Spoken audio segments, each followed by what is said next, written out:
the headmen of Maulai area and few of the leaders from different organizations, NGOs were also present in the meeting. In the meeting, they have presented a memorandum where they have put down few of the points and the resolutions that were taken up in yesterday's meeting in Maulai among the headmen and the organizations there. So that memorandum was submitted to us. In that memorandum, there were about 4 or 5 points that they had mentioned. Number one was regarding suspension of the individuals involved in the incident that took place on 13th.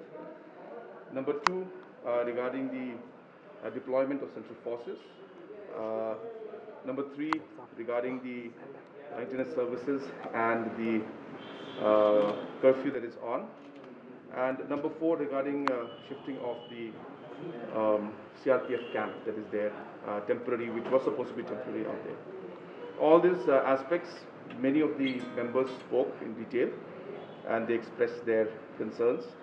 And as a government, we have noted down all the concerns that they had.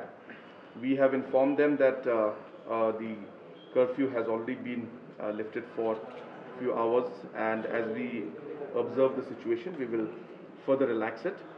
We have also ensured that the internet will start by 6 today in the evening, because we understand that a lot of students and youth are especially are suffering. And regarding the camp also, we have told them that this was never a permanent camp, but for a long time that camp has been placed out there, and appropriate steps to change that location, the process has started. And the CRPF has also indicated to us in a positive manner that they also would like to get a permanent location. So it's a win-win situation for both sides. So the process has started, and we will be shifting that camp from there after the procedure and process is done. And at the same time, obviously infrastructure also has to be created for the CRPF in the new location wherever they are placed.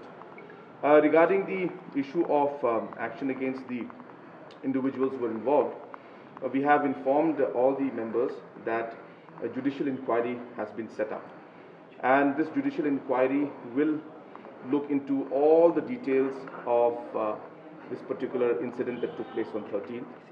And we have asked the Meghalaya Human Rights Commission chairperson, Justice Pai Pai, to head this judicial inquiry.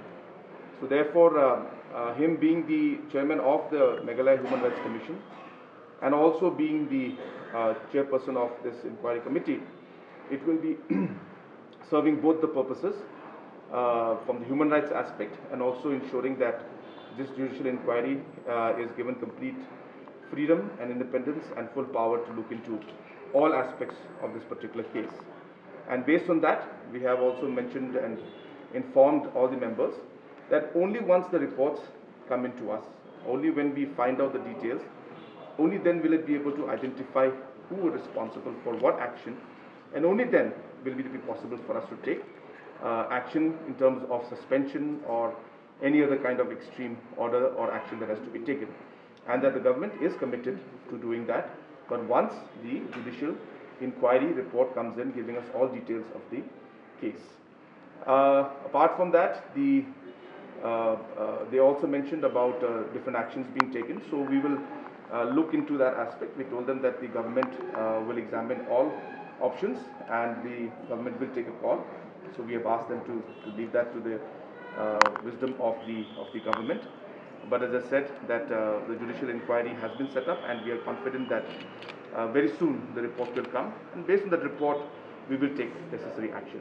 Apart from that, they have also mentioned about the fact that in the future these kind of raids or this kind of operations should be done in close coordination with also the headmen.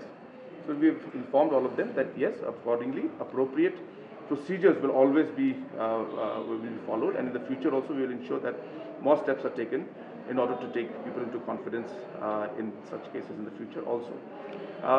And then at the end, we have appealed to the headmen and all the leaders who have come from all different organizations that they must work together with the government, because it is in the interest, large interest of the people of Shillong city and the state as a whole that we have peace, and we should all work together to move forward to ensure that there is peace in the city and in the state.